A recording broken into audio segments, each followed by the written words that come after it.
All right, welcome. This is DD Geopolitics, and I'm your host, John, alongside our host supreme, Sarah. And today we're joined by Carlos Garrido of the Midwestern Marx Institute. Carlos is also the Secretary of Education for the American Communist Party.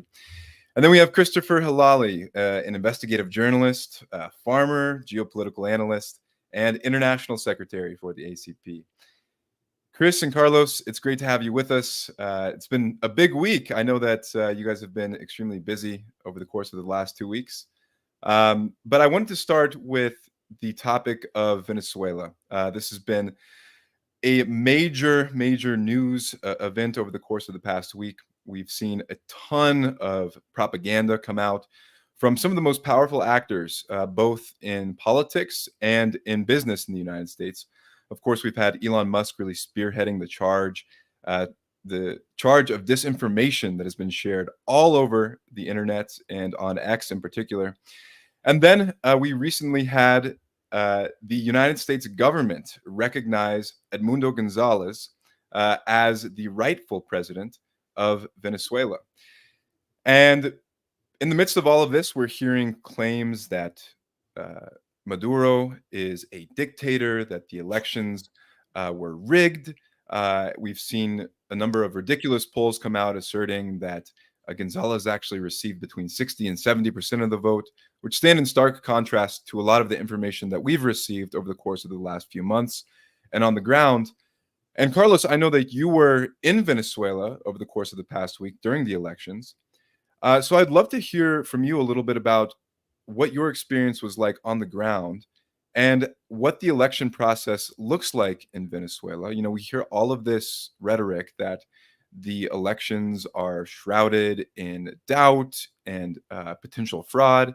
But I would love for you to tell us a little bit about how the elections are actually run and what you saw on the ground in terms of the legitimacy of those elections and the election day itself. Well, first, thank you, John and Sarah, for having myself and my colleague, Chris, over here to talk with you all. I just got back from Venezuela 2 nights ago under uh, quite interesting circumstances. I basically had to, um, I'm not speaking hyperbolic here, kind of flee the country because the hotel that I was in had a spy in it. The whole perimeter was surrounded by opposition thugs. And for a period of time, the passage to the airport was blocked off. So it's very interesting circumstances, those that allowed me to leave when I did. If not, I would have been stuck in a region that I believe is still under a strong influence by the opposition. I was invited by the Ministry of Foreign Affairs, along with my colleague Jackson Hinkle, to oversee the Venezuelan elections. It had been the largest delegation. More than 1,000 delegates from around the world were present from all sorts of countries, more than 80 countries, I believe, to oversee the elections. There was panels instructing us on all the different forms that the electoral system, the various ways it operates through. And then we got to see what they told us in the first few days of the trip. We got to actually see it on election day, the 28th. I got to visit like 7 voting booths. And it's an extremely efficient process that's designed specifically to prevent fraud. And I would like to repeat that. The system is literally designed to prevent any possibility of fraud, precisely because they understand that since the opposition does not have a majority of the people, the only way that they can make any attempts to win a majority is by cheating, by actually doing fraud. So already the narrative that we get in America is so upside down. The narrative is that it's the Chavistas that do fraud, but it's the contrary. You know, the reason why Jimmy Carter said it's the most democratic system in the world, it's because they've had to devise so many ways to prevent fraud from the opposition. In yesterday's broadcast, I showed one of the examples of such fraud attempts. There was a president of a coalition of oil producers out of Texas who, when he looked up the voter registration number of his brother, he found it in the database of voters for Maria Corina Machado, the opposition candidate, who of course called on the Zionist entity to invade Venezuela. The only problem is that his brother had been dead for years. So there was a very clear case from someone who wasn't a Chavista, who wasn't a militant of the Socialist Party in Venezuela, a very clear case of literal dead people being counted within the records of the opposition party. It is because it's had to cheat so profoundly that I think today, when it was supposed to present the results to the Supreme Court, it did not present the results, and the Supreme Court simply affirmed the original results. The Chavistas were able to bring their their records. They came with the proof that there was no cheating on their part. The opposition wasn't able to do that, and this is something that is repeated over and over and over again every Venezuelan election. There's cries of frauds, of electoral fraud, months ahead of time, and these cries have literally no proof behind them. There's no weight behind them, but what they do have is the microphone of the U.S., which still holds, of course, some sort of dwindling but still existent global power and control over narratives. And that's what they do. They cry fraud months ahead of time. There's no evidence, but the U.S. Promotes it with its media controls. And then the Chavistas have all the evidence in the world to the contrary, including people like myself and the more than 1,000 other delegates who were able to see the voting booths, to see all the different steps, see how there's fingerprints that are required so that you can't vote twice or vote for someone else. There's paper trails. There's an electronic system that's non-hackable, that's connected directly to the CNE, which receives the results. There's people overseeing the whole process, about a handful of them. And then, of course, in most voting booths, there was delegates from around the world that were there ensuring that there also wasn't fraud and making sure that this voting system that's extremely efficient at preventing electoral fraud is also efficient at getting people in and out. And that's what I saw. I saw it in opposition neighborhoods. I saw it in Chavista neighborhoods. People were in and out within a matter of a minute and a half at most. It's a system that prioritizes the voting first and foremost of elderly people, of disabled people, of pregnant mothers, of mothers with kids. And so the most disadvantaged, the people who would be worse off if they had to wait in line, those are the people that go first. This, of course, did not was not appreciated in some of the opposition voting booths. There was 6'2", well-built white dudes that my colleague Jackson Hinkle said looked whiter than him, who were protesting that they waited, I don't know, 30 minutes, 40 minutes so that 82-year-old grandma can vote in front of them. But the truth is that Jimmy Carter was right. It's the most democratic system in the world. It's literally designed to prevent fraud, because that's what the Venezuelan opposition is expected to do, because they have never been able to win over the Venezuelan people on a platform of selling over their country to the U.S. empire, of selling their resources to the U.S. empire, of having a Venezuela that belongs not to Venezuelans as it currently exists, but that belongs to American multinational corporations. That's generally not a winning platform for the people. So they've never been able to garner a significant majority of the Venezuelan masses. This election had an additional weight to it, which is that Venezuela is soon to be included into BRICS. And that, of course, is going to mean tremendous common prosperity, the uplifting of all of Venezuela, but specifically its working people, the uplifting of their living standards. And when that happens, the way that that is reflected in the realm of politics, in the realm of ideas, is through the solidification of the party, of the individuals, of the people that allowed that improvement in living conditions to occur. So the opposition knew that with the joining of BRICS, the Chavista government is only going to become even more entrenched in the civilizational destiny of Venezuela. And they understood that this was their last attempt to come into a position of power. They had been threatening violence for months ahead of time. There was sacrifices of roosters and the parading of dead, bloodied, upside down roosters across the streets of Venezuela. The symbology is clear, given that the rooster is the symbol of the revolution. What it implied was violence against the leadership of PSUV, violence against the people. They wanted to emulate terror and bring fear into people's hearts and minds so that they wouldn't go to the polls. That's all they can hope for in order to see if they can win. Of course, they were not able to win. The Venezuelan people have no plans of giving up their sovereignty, which was frankly what was at stake here. It wasn't just their 21st century socialism. It wasn't just the Bolivarian revolution. It's Venezuela itself that's at stake. All of these things are interconnected.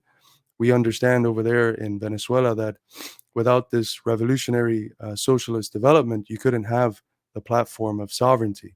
You can't have sovereignty if if all of your resources and your people and their labor is controlled by foreign entities that function for the sake of their own private interests and not for the sake of society at large.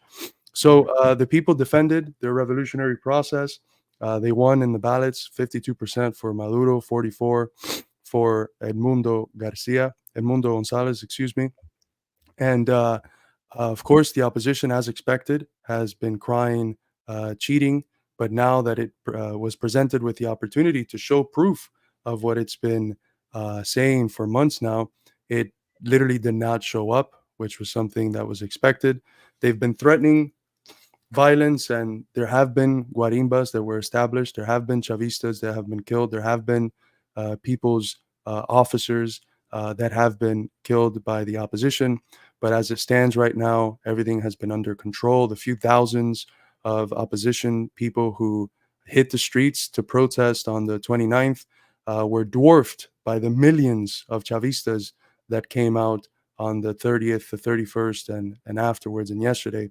So it's a situation that I think pretty soon is going to be fully under control if it isn't already. And I was there in the darkest periods, and subjectively, it was an interesting experience. The hotel we were in, as I mentioned, had a spy. The whole perimeter was filled with people from the opposition. Our route to the airport was completely blocked off by these criminal thugs. And for a minute there, myself and the other colleagues and attachés, so guides, we were quite frightened. We didn't know if an invasion of the hotel was imminent. We didn't have the forces to be able to protect us from, 200 goons trying to invade the hotel. It wasn't like it was unlikely that they would try to attack a hotel filled with international delegates. They had already tried to bomb another one of the hotels, and it was thankfully captured by Venezuelan counterintelligence. So it was a very scary situation, but thankfully we were able to make it out.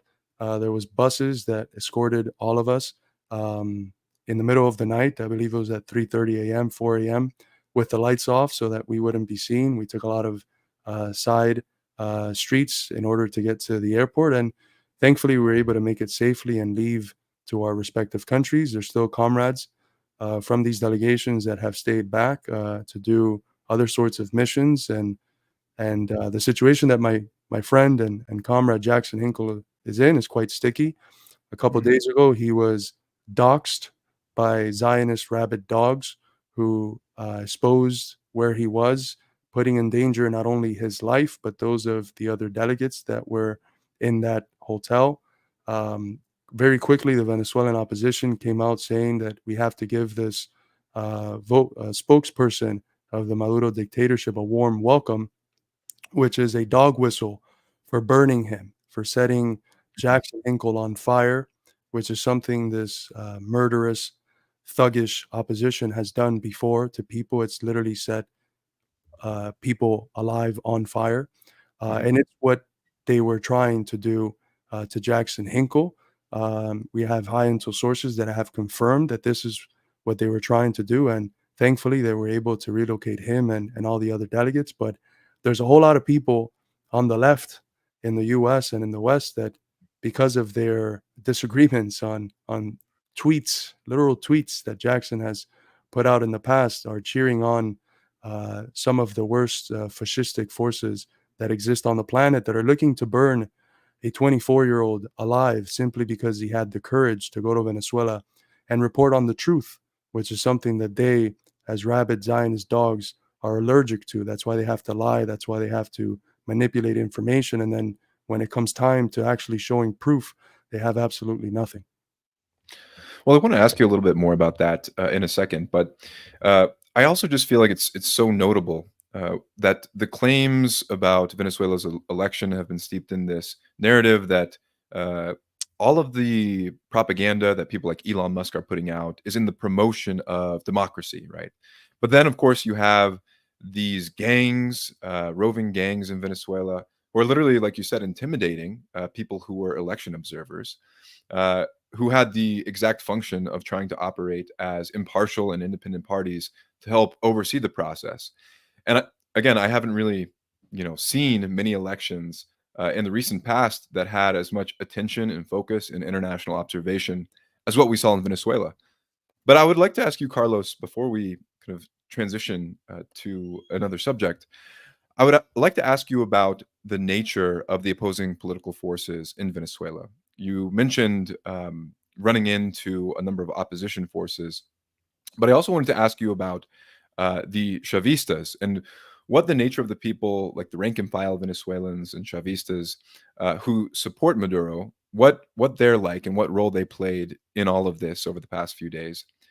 And then maybe tell us a little bit about both the internal forces, the internal opposition, what the kind of the class character of the opposition is inside the country, and maybe give us some insights into where they align outside of the country. You alluded to Zionists, many of these people being rabid Zionists and so on. But I was hoping that you could say a few more words about that.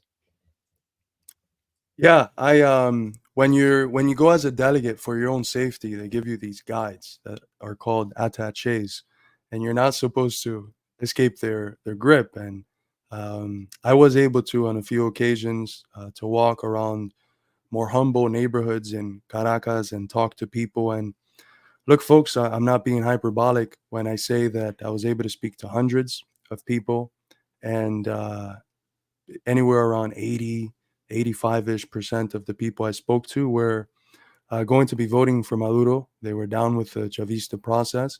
There was comrades who went to other parts of Caracas and other parts of Venezuela who did similar experiments and kept notes. And the statistic that I heard from this one Argentinian comrade was that 89% of the people he interviewed out of a pool of 152 were with the Chavista government. Of course, when we go out there, we don't take the international delegate pass. We try to go dressed in a way that blends us in, that doesn't connect us to the government anyhow, or to the Chavista forces as impartial observers. And that's what I saw. I saw a lot of Chavez shirts. I saw specifically the one with his eyes, which is kind of an iconic logo of sorts. I saw a lot of Maduro shirts, a lot of shirts with the image of the ruling party, which is the rooster.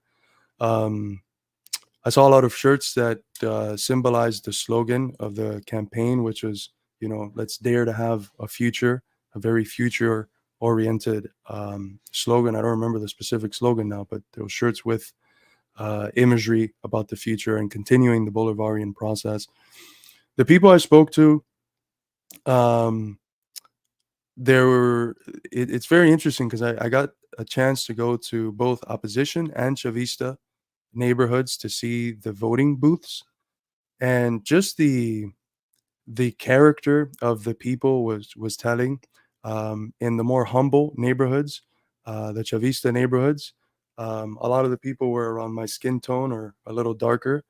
um, they were humble people, working class folk, farmers, very much clearly in favor of the Chavista process. They couldn't speak politics within the voting booths, of course.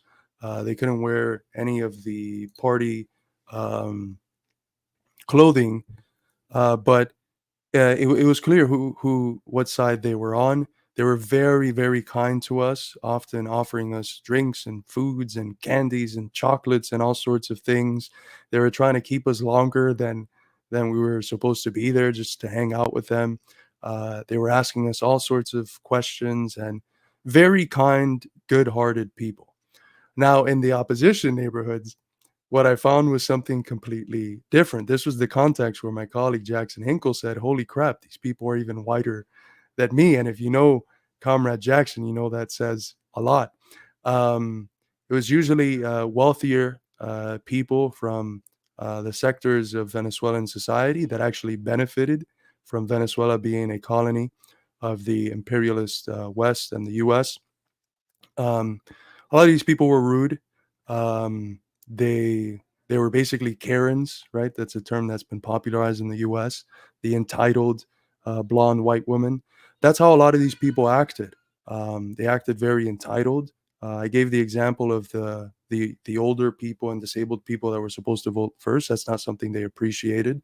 They felt entitled because of their economic standing and social class to go first and complained very much about how long they had been waiting in line. Then look, there was people in Chavista neighborhoods that waited the same amount of time, but had a completely different attitude to it. They didn't feel entitled to have to go in and out and not have to stand in a 30-minute line.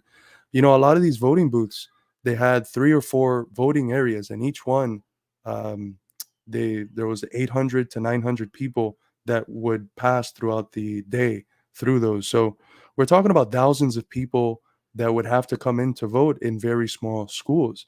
The efficiency that they showed, considering those conditions, was tremendous. But for the opposition, it was, these people were rude. Um, Sometimes they would scream at us.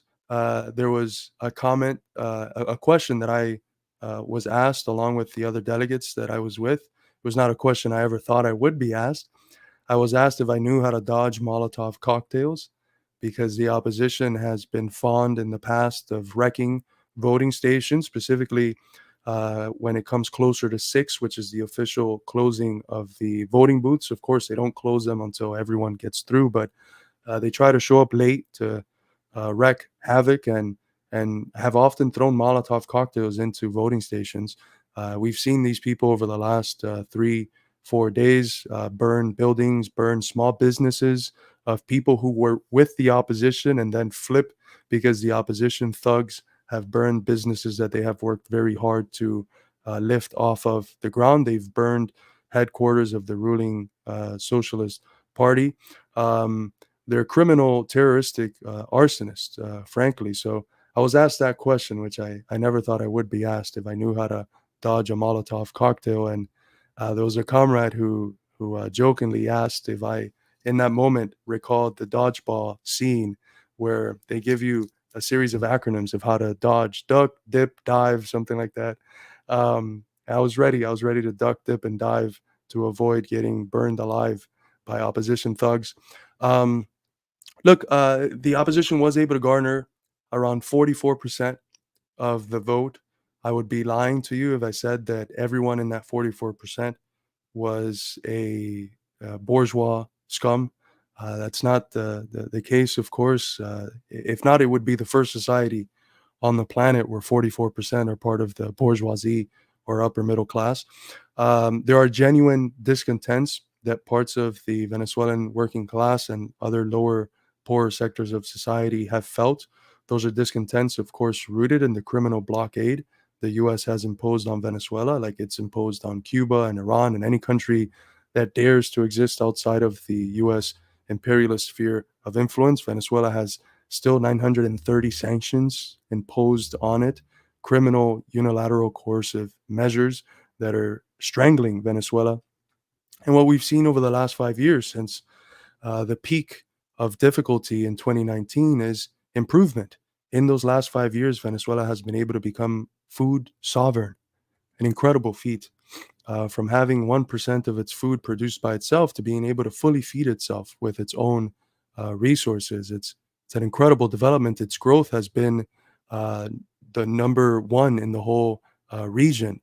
So it's been able, even through this strangling blockade and sanctions regime, it's been able to grow and improve the living standards of a lot of its people. But of course, because of colonial legacies and the vicious hybrid warfare on the Chavista process, there's still people who could, be living a whole lot better. And out of those material difficulties, naturally, certain forms of discontent arise, and those are discontents which are channeled in various forms of false consciousness because of the influence of the opposition. And it's an opposition that does not act autonomously. It's not as if the opposition says, look, we're Venezuelans, we want a different vision for Venezuela, and we're going to act on it. The opposition are puppets of the US empire. That I have absolute certainty. These are people whose political practice, ideas, vision for the future, policy, all is crafted out of Washington. So these are not agents that are sovereign. These are not agents that are autonomous. They are controlled and manipulated by foreign forces who have their own private interests at heart and not the interests of the Venezuelan people. So the Venezuelans knew, the vast majority of them, that this was a fight for sovereignty, that one side represents a Venezuela that is autonomous, that can forge its own future, that if it makes mistakes, it can critically reflect and then correct course. And the other side that represents the absence of autonomy and the complete capturing of its future and its destiny in the hands of foreign forces that do not have the interests of the people at heart. Of course, there's a critical 20, perhaps, percent of the opposition that are from the working class and have various forms of false consciousness. But I imagine that with the joining of BRICS, the improvement of their living conditions, the fulfillment of the promises the Bolivarian process has put forth, that whatever base the opposition had in the working class and lower sectors of society will be completely stripped as soon as the growth and common prosperity that's going to come from BRICS ends up materializing itself.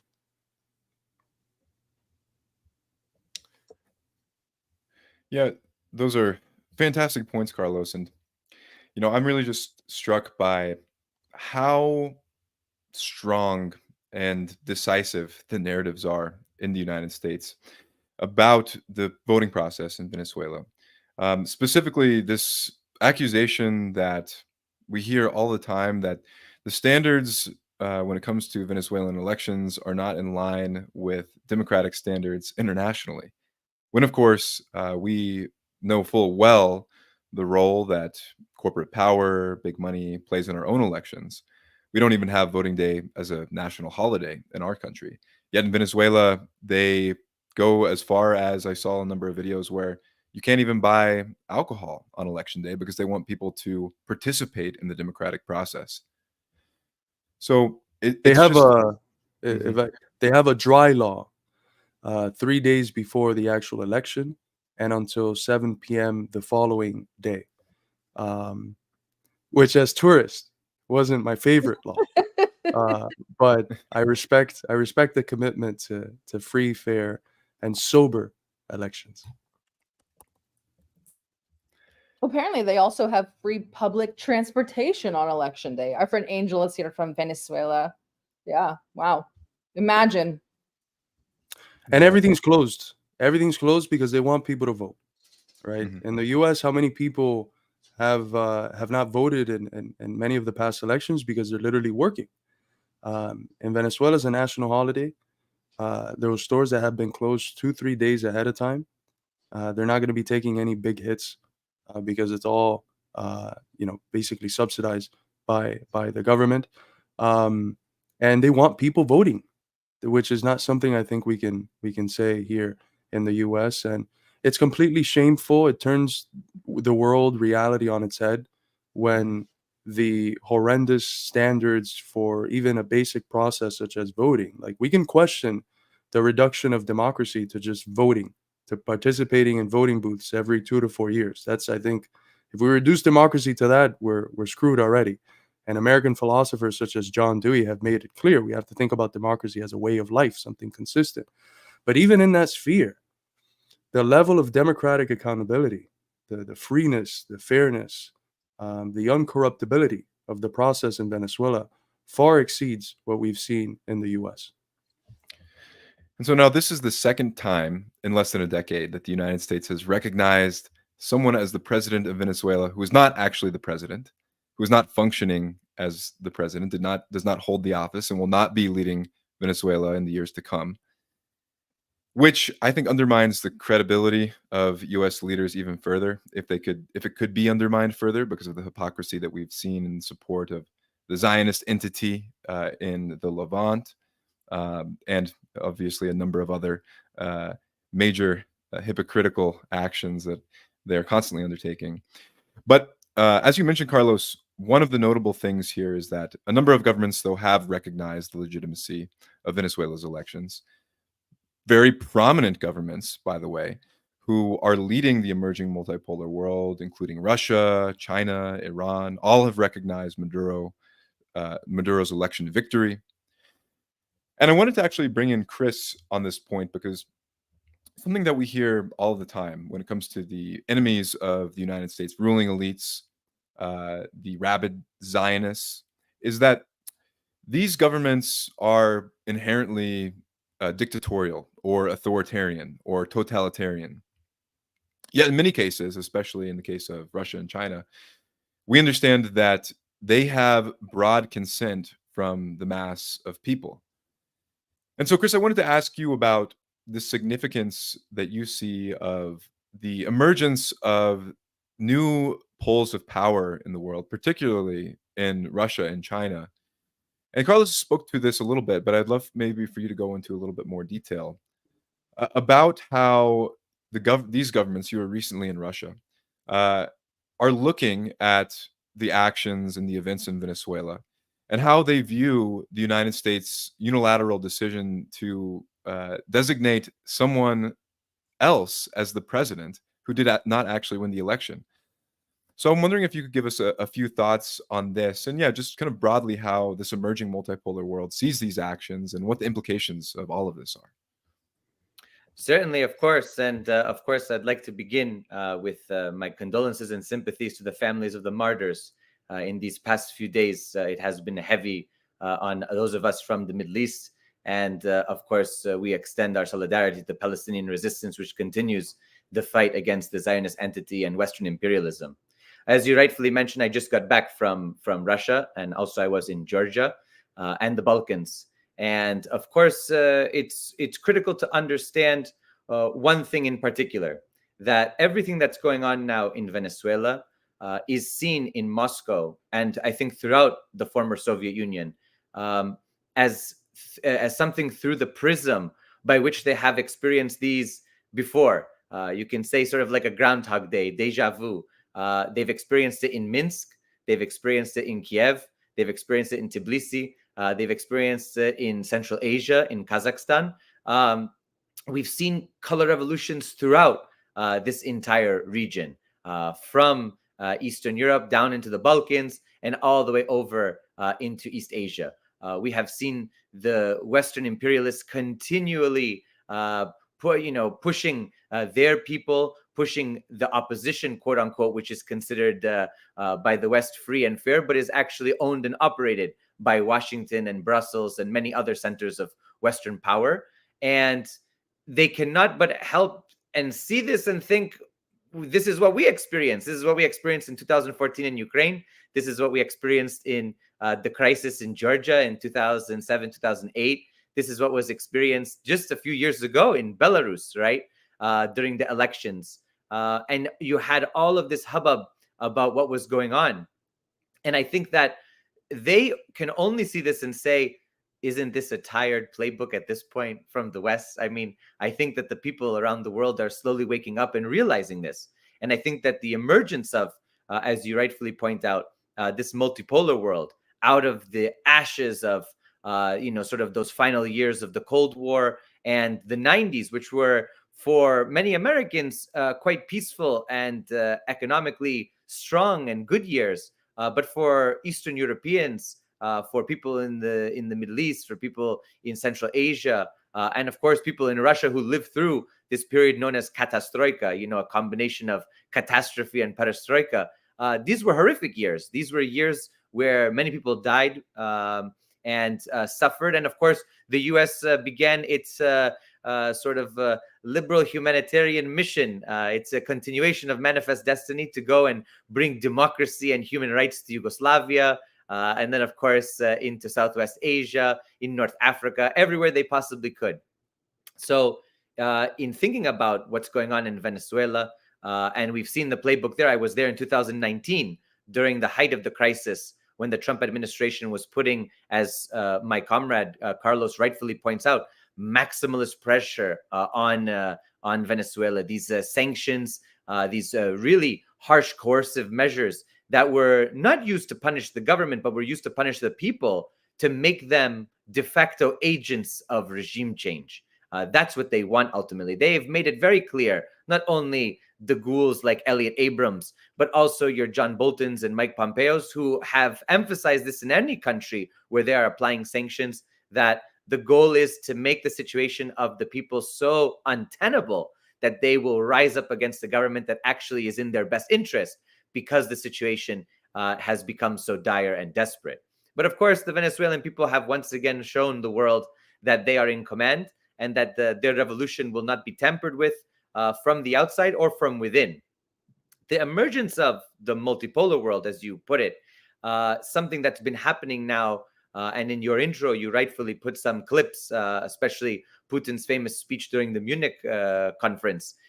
This emergence of different poles of power has always been the norm in international affairs. When there was a Roman Empire, Rome might have considered itself the center of the universe, but there were other empires around the world, whether it had communication with them or not.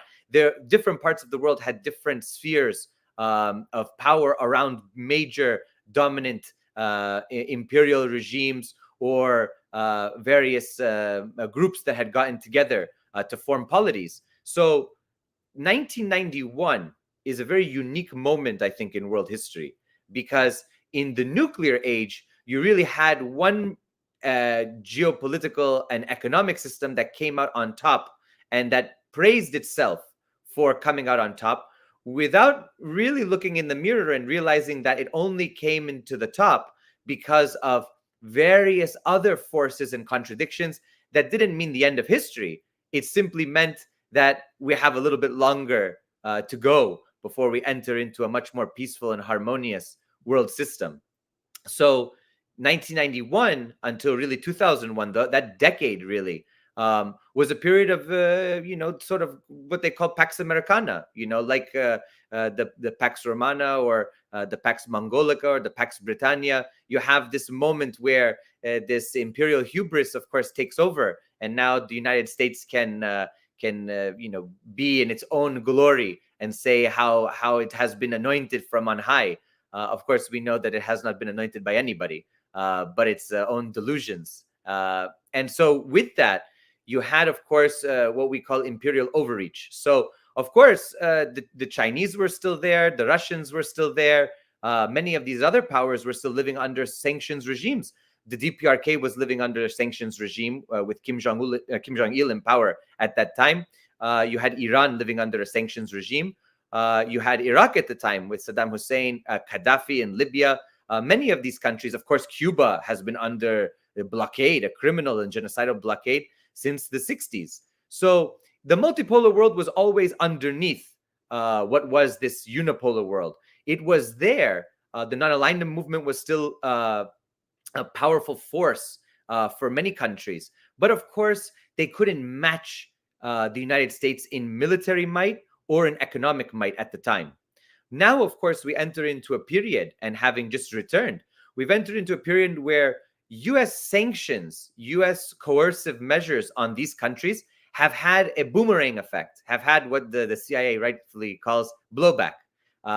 In trying to quell any sort of government that doesn't kowtow to Washington, what they've ended up doing is fusing all of these countries together. China and Russia share, of course, a long history as two civilizations bordering one another, centuries, if not millennia, given the shared history of the Mongols and the Golden Horde and other polities that have existed, that have merged the two civilizations. But in this particular instance, the Western imperialists have brought these two countries not only together, but in a strategic and comprehensive way that links the two's destinies together, that they recognize that they cannot, be without one another if they are to confront the United States and the United States' allies. The same is true for other countries. Now, of course, DPRK just entered into a strategic comprehensive agreement with Russia, the highest level it's been. Even when the Soviet Union was around, it didn't reach those heights. So now what we are realizing, what I think many people are commenting on, is the failure of US sanctions and coercive measures, and the failure of military power. Because, of course, we have to look back at the history of these past almost 3 decades now, and to look back and to see what has come of US military force around the world. And what has come has been the destruction of stable countries, and very well-off countries, by the way, like Libya. And, of course, the strengthening of so-called enemies of the United States. The United States went to overthrow the Taliban, and the Taliban today in Afghanistan is stronger than it ever was before. And so I think that many countries around the world are looking at this and saying the US is not only a paper tiger, as of course the famous quote from Mao goes, but it's a force that can easily be stopped if there is union around economic issues, political issues, and military issues, which it does the reverse of the encirclement. Because, of course, the global south is the global majority. So if you can bombard the imperial centers from the south, you've strangled them. Where does the US get its supplies and raw materials? From the south. So I think that the perspective now in Moscow, in Beijing, in Tehran, in Caracas, in Havana, in Managua, wherever it might be, it is that the United States is experiencing a terminal decline at this point. It will always remain a power. This is the conversation I had with Dmitry Peskov, Putin's spokesperson, in March at the World Youth Festival in Sochi, Russia, where he said to me, of course, the US will remain a strong power, but the US will remain a strong power in its own region, in its own sphere, like it was during the time of the period of the 16th, 17th, 18th century in Europe, where different polities had their spheres and others didn't necessarily mess with those spheres. The US will have its sphere, but of course, with the multipolar world, there's a dynamism to the interactions. In the technological age, there's a much faster way of communicating and transacting and doing business with all of these countries. And therefore, I think that the old model of imperial dominance is coming to an end. And I think that you're seeing this rising up, this tide, this sea change, which cannot be stopped now. And so I think that Venezuela, what we're experiencing in Venezuela today, is once again another stop to the imperialist machinations of Washington and its allies, and really the show of force that the people will not tolerate outside interference, and that they want to pursue their own path, their own destiny, and they want to continue the Bolivarian revolution. That was the dream of Simon Bolivar for a strong, sovereign, Venezuela, a strong, actually, Latin America, really, against the Spanish Empire. And so that's what we're experiencing today. And these countries want relations with Russia. When I was there in 2019, actually, at the airport in Caracas, there were Russian military planes. Of course, they had flown in 2 nuclear-capable bombers there, and the United States lost its mind. But how come the United States loses its mind when the Russians land 2 planes in Venezuela, but the United States doesn't recognize that giving arms and F-16s and tanks and billions of dollars to a fascist regime in Kiev also is bothersome to the Russians? You see the double standard, the hypocrisy. The world has, woken up and has seen what's really going on. And I think that that's the key to this sea change. The dreams of the 90s, that somehow all of these countries would become liberal democracies, and that was in their best interest, and that they would pursue a path similar to the United States. It was all lies. It was all merely for the plundering of these countries. And that's what ended up happening. And that's what built these oligarchic classes. They're pushing back against that. And I think that we're in a profound sea change now. And what's to come is, I think, very exciting, although dangerous given what the US is doing in Venezuela, in Ukraine, in, of course, Israel, and around the world. So, Chris, I wanted to ask you a question about Georgia specifically. I think within the last 24 hours, the United States actually said that they were cutting aid to Georgia in response to their foreign agents law. This is now we're seeing economic warfare. It was interesting because while you were talking, one of our viewers said that economic warfare on Venezuelans, and now I'm thinking now they're starting economic warfare on the Georgians. How will this affect the Georgians? Will it push them further to the east? And sort of what kind of aid does the United States supply to Georgia that this will affect? So from what we understand and what I've been told by comrades in Georgia is that this is a large aid package that has been almost yearly signed off by the United States. And there's an aid package that goes to civil society. It goes towards strengthening institutions and other aspects of Georgians' political life. Now, what's happening now in Georgia has a history.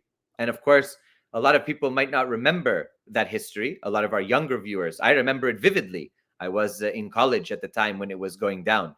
But when the collapse of the Soviet Union occurred, and of course, I think a lot of people are familiar now with, not 1 inch eastward and all of these kinds of talking points that were given by the US to the Soviets.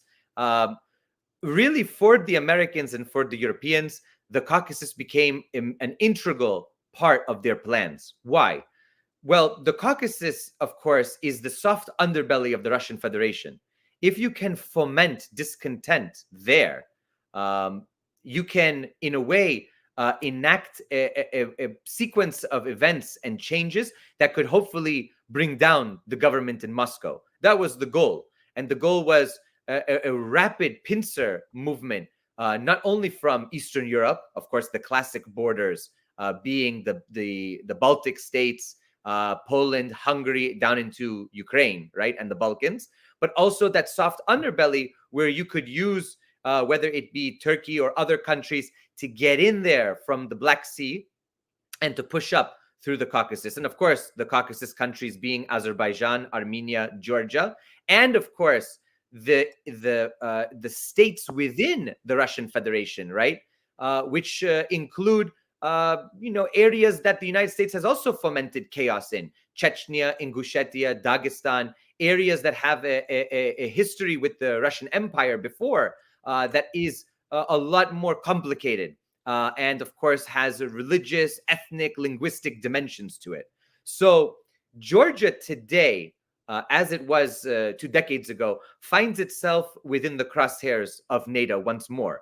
Because when I was in Georgia and I was shocked being in the capital in Tbilisi, the flags everywhere were not only Georgian flags, they were European Union flags and they were NATO flags. And of course, plenty of Ukrainian flags as well, because the elite in Georgia are divided over whether Georgia is closer historically to the Russian sphere and should remain Russophilic, should remain within that sphere, or is Georgia a European country and does it belong to the West?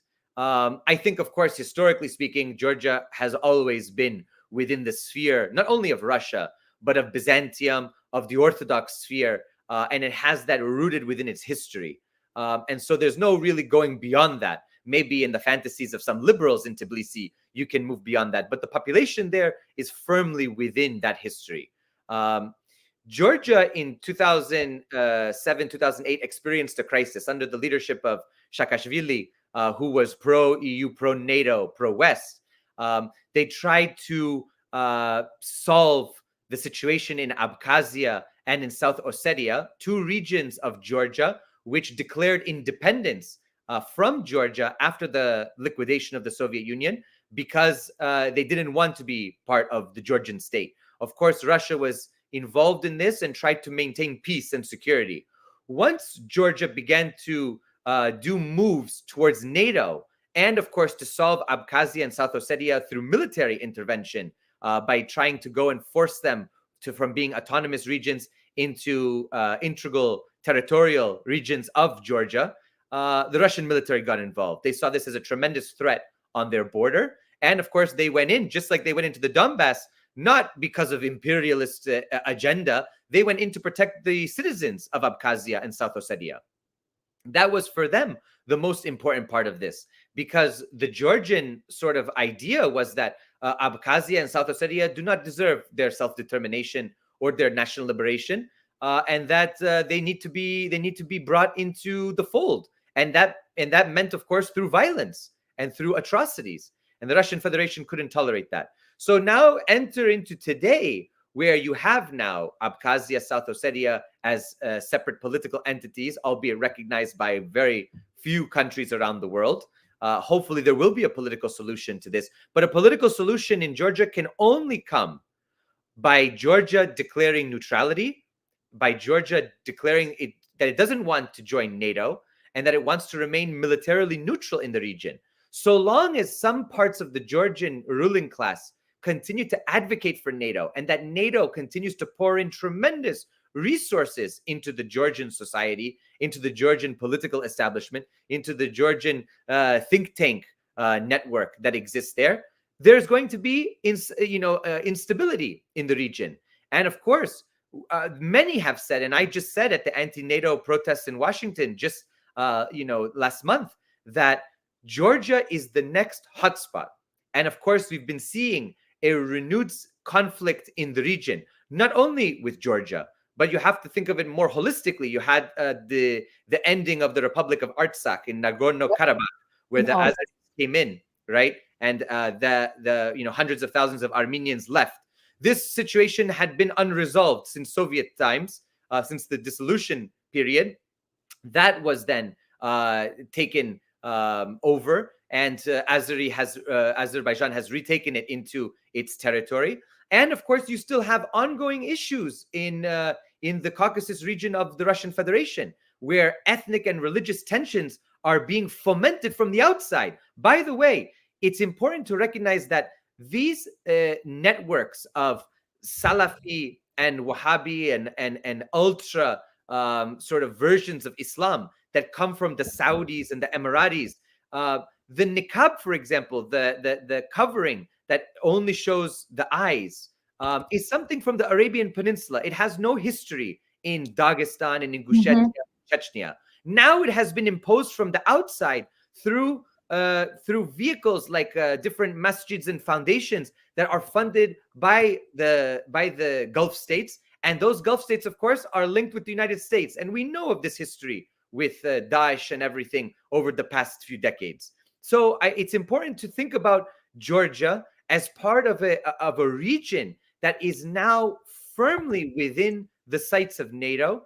And from the Georgians that I'm very close to, including the leaders of the opposition in terms of the Russophilic, the opposition that existed under Saakashvili, that now has some relationship with the government now, that wants to remain close and doesn't want to necessarily go to the West. They have said that it's a very dangerous situation on the ground, and they have seen that there are parts of society that are preparing for another color revolution.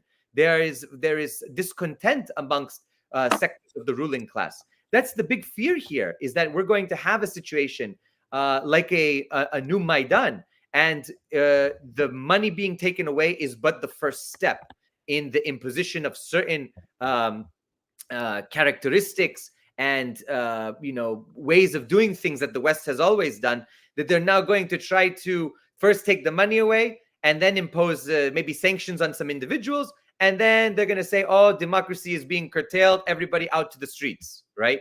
That's the big fear.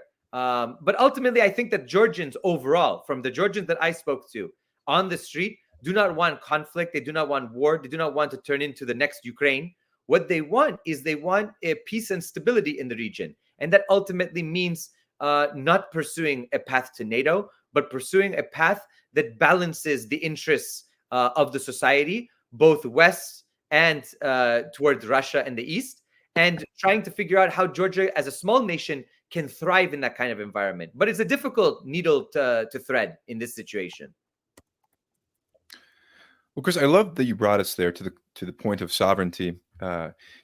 These regions attempting to maintain control over their history, over their culture, over their way of life, yet being confronted with this unipolar power, with a military alliance in NATO, that is basically trying to force one narrow ideological frame onto the entire world, the frame of neoliberalism.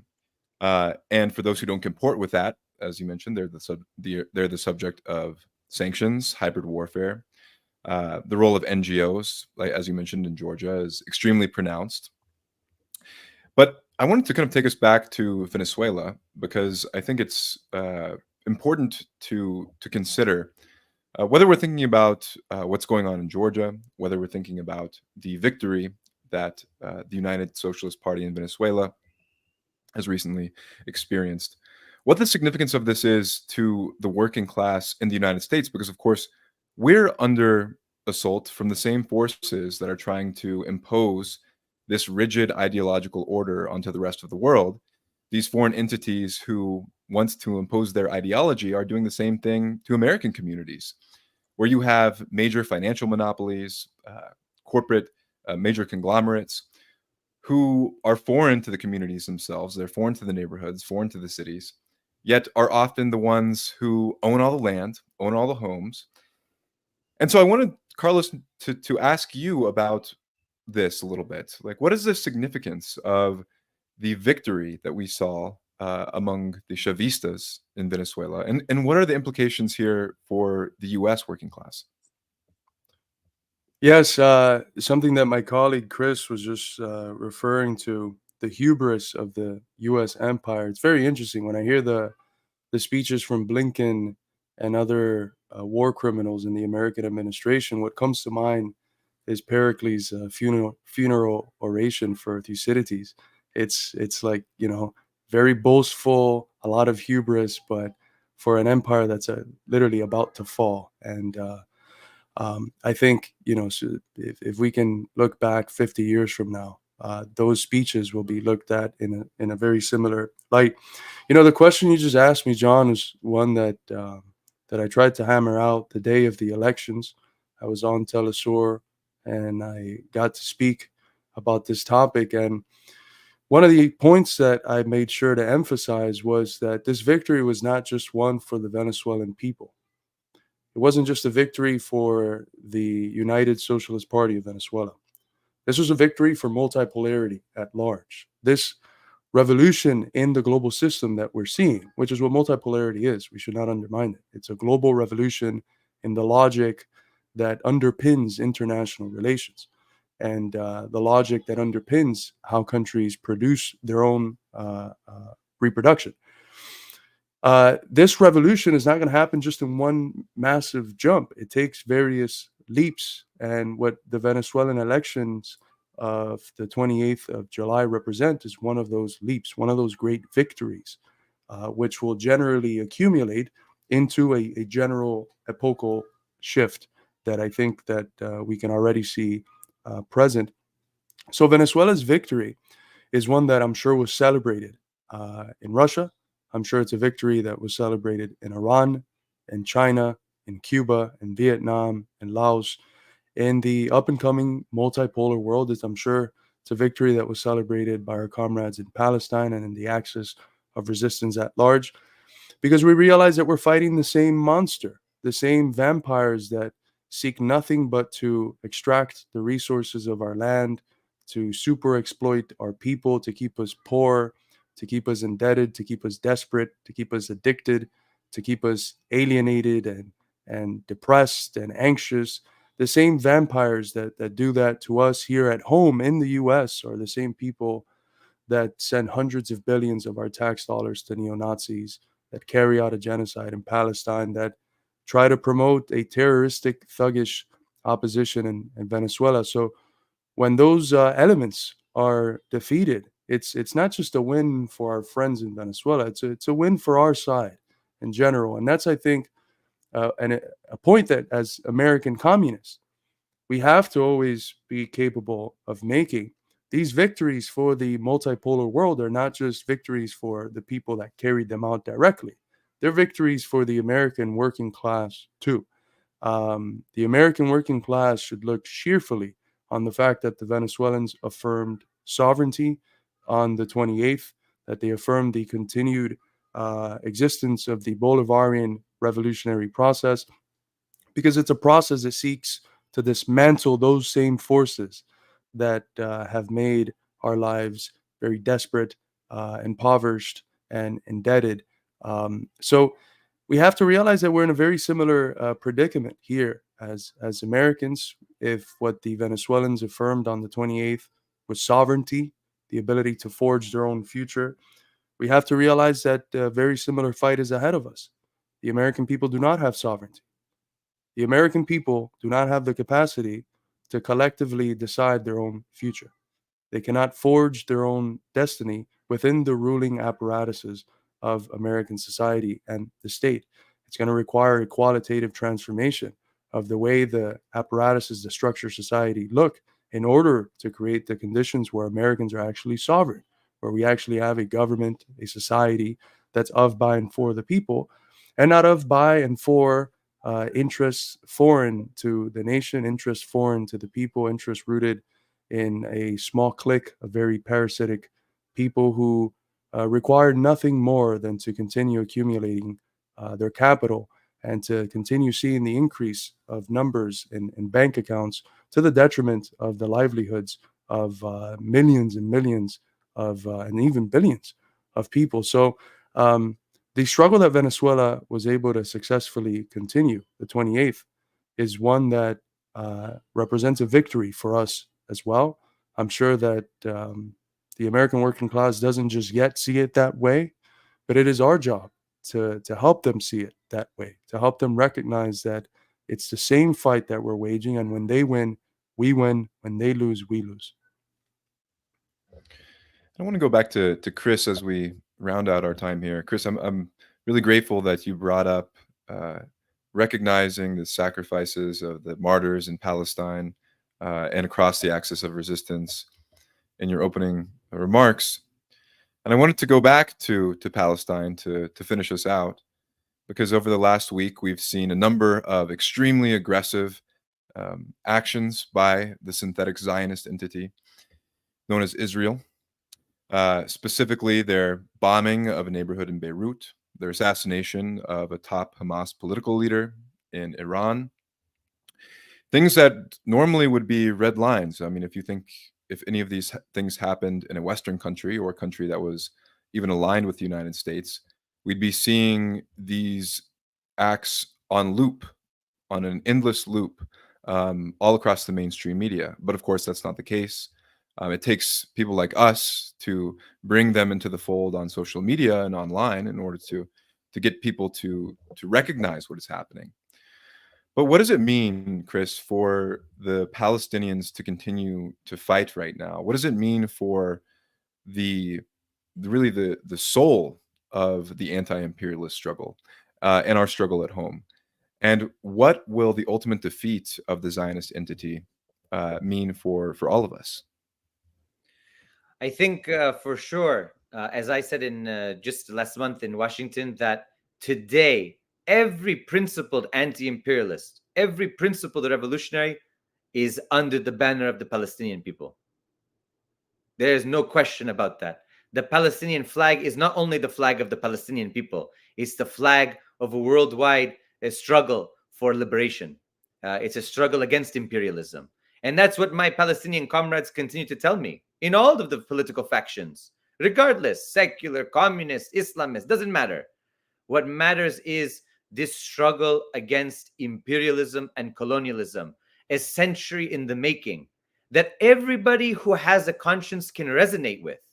Everybody can. The whole world is with Palestine now.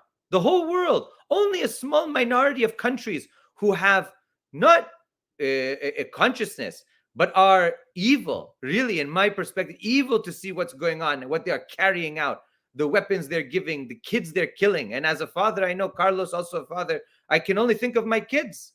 I can only think of my children every night when they go to bed, that it could have been us. I'm Iranian. It could have been us. It could have been us. And so the fact that today Palestine is on the lips, is on the tongue of every person around the world of conscience is something historic. When I, growing up in a Middle Eastern family, of course, half my family being Muslim, when I grew up and Palestine was always a dinner table conversation. But at that time, Palestine and Palestinians for Americans was a first and second intifada. They were all terrorists. Yasser Arafat's always wearing keffiyeh. He looks like a madman. And it was never to be taken seriously. Israel was always the victim. But you can only play the victim card for so long. How can a nuclear power play the victim card? I mean, this is the worst geopolitical gaslighting I've ever seen. And so in this time period that we're living in, I believe, regardless of what happens on the ground, Palestinians have already won. They've won the hearts and minds of the entire world. And so regardless of the land, the the people themselves embody the land. The land is never going to be a colonial power's land. And I think that today the resistance is gaining ground because at some point the Zionist entity is going to have to ask, do we integrate them into our polity and change forever this idea of Jewish state and become either one democratic secular state or something to that effect? Or do we commit mass genocide, kill them all, expel them all? But how can the world sit by and allow that? How can the world, how can it be conscionable for them? And by the way, it's not only an attack on Palestinians. The other half of my family are Orthodox Christians. It's an attack also on the Christians in that region. It's an attack. Palestinians are not only Muslim. There are many Orthodox Christians, Catholic Christians, Protestant Christians. They are realizing that they are also being oppressed. They are also being, kicked out from their land. Churches are being attacked and things like that. This is an attack on the freedom and the humanity of an entire group of people, regardless of political affiliation, religious affiliation, or so on and so forth. I think that today, the Palestinian people are the canary in the coal mine for the anti-imperialist forces.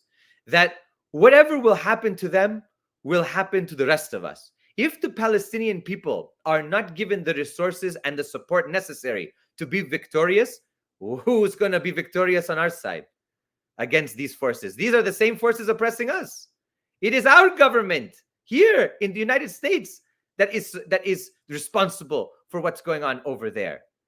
The Zionist entity would be nothing. It would disappear tomorrow if it was not for US support. The US gave them the nuclear weapons that they needed. The US continues to provide the arms, the 1,000, 2,000 pound bombs to level Gaza, to turn it into a parking lot, as some people like to joke about here in the United States.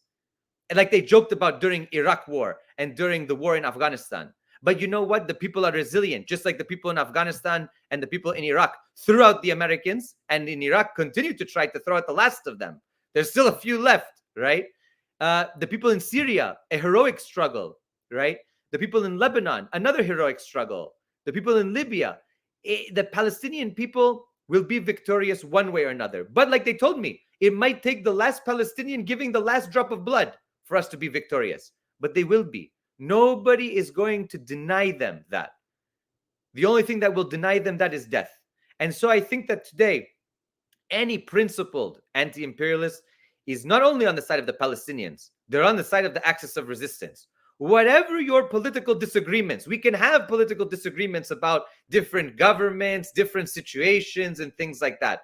But the principle now is that this fight is existential. This fight is for the liberation of the Palestinian people, and therefore the entire axis of resistance must be supported fully, without question. We can talk about things after, when we're victorious.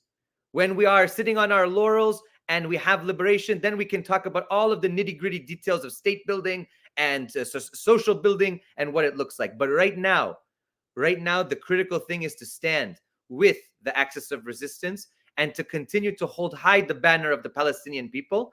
And I don't want that banner be taken by people who are playing double sides, who are like, oh, Israel has a right to exist, two-state solution. What two-state solution? There's no two-state solution at this point, in my mind. It's not possible. Where? How? Even the Palestinians themselves are starting to realize this was all a farce. Even the more liberal ones who were believing in two states for so long. It's not possible anymore. What is possible is an end to a racist and apartheid regime and the creation of one state for Jews, for Muslims, for Christians, for atheists, for everybody, but a state that doesn't prioritize the well-being of one group over the other, and that allows for the freedom and participation and the right of return for all the people who were expelled from that land, who still hold the title to that land, right? We talk in this country about property rights. That's the biggest property rights violation. The Nakba. All the people had the deeds from the Ottoman Empire and from the British Mandate. This is the paper. It says it's my house. They still were expelled. You love property rights? You're a businessman, Trump, or whoever gets in office, give them back their houses and their property. It's theirs, right? It was stolen from them. That's how I feel about the situation. That's what we need to be focused on now. And the American people need to be made aware that the Palestinian struggle is not something far away. It's our struggle as well. It's the struggle of the American working class as well. It's the struggle of American patriots in 1776 who fought against a brutal empire. How strange is it that we became an empire after fighting an empire? But that's the course of history. People need to be made aware of this and to reclaim what has been lost. Well, thank you so much. Thank you so much, both of you, for spending so much time with us this afternoon. Chris, can you tell us where to find you and what you're looking forward to? So you can find me at Chris Helali on Twitter. I'm looking forward to continuing to grow and expand the American Communist Party. I'm looking forward to really being a force for good and a force for change in the United States, in our communities, in our families, and of course to continuing to build ties with the entire international communist and anti-imperialist movement, and to continue to build ties with one another. That's the most important thing. Thank you. Absolutely. And Carlos, tell us where to find you and what you're working on right now. Well, thank you, John and Sarah and DD Geopolitics for having us on. Again, it's been a pleasure talking to you. I don't have any public social media, so you could just find me at the Midwestern Marx Institute. It's just Midwestern Marx on every social media platform. And also, please do make sure to follow the ACP Twitter account. ACP Maine is the at. The American Communist Party is the party of the American people, of the American working class. It's the party that if you are a patriotic American, a real patriot, not some fake super patriot, real patriot, you should be supporting this party, which is a patriotic party, a party that is going to represent the American people, our most sacred and positive and revolutionary traditions, and use those to forge a future for us where we actually have a society, the society we were promised, the society we believe in, a society of, by, and for the future, a society that can only be realized by American communists. So make sure to follow us on Twitter. And Carlos isn't going to plug his book, but I'll plug it for him. Everybody, please go and check out and buy Why We Need American Marxism. It's about 100 pages, pretty short, and a great synthesis of American history and why we need Marxism to move this country forward. So thank you so much, Carlos and Chris, and I look forward to talking to you both soon. Thank you both. And it's always good to have you, Carlos. Chris, I really look forward to hearing more about the Balkans. That's my wheelhouse too. We love the Balkans. We're mostly Slavs here. Cletus, thank you so much for showing up to work again. And this is a really great quote somebody left in the chat. Elections are just the entertainment division of the military industrial complex. That's a quote from Frank Zappa. Thank you all. And I want you guys to enjoy the rest of your weekend. We will have a space probably about an hour from now. And we will see you on Monday morning with Marwa Osman if the world doesn't blow up, inshallah.